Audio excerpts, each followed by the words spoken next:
একটাই কথা আছে বাংলাতে, মুখ আর বুক বলে একসাথে, সে হলো বন্ধু।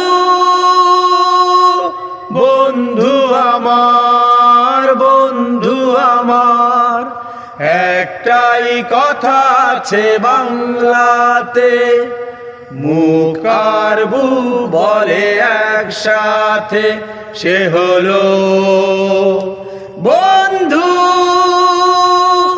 বন্ধু আমার, বন্ধু আমার, কে গরিব কে আমির সে মানে না, জাতের বিচার করা সে জানে না, সে হলো বন্ধু। বন্ধু আমার।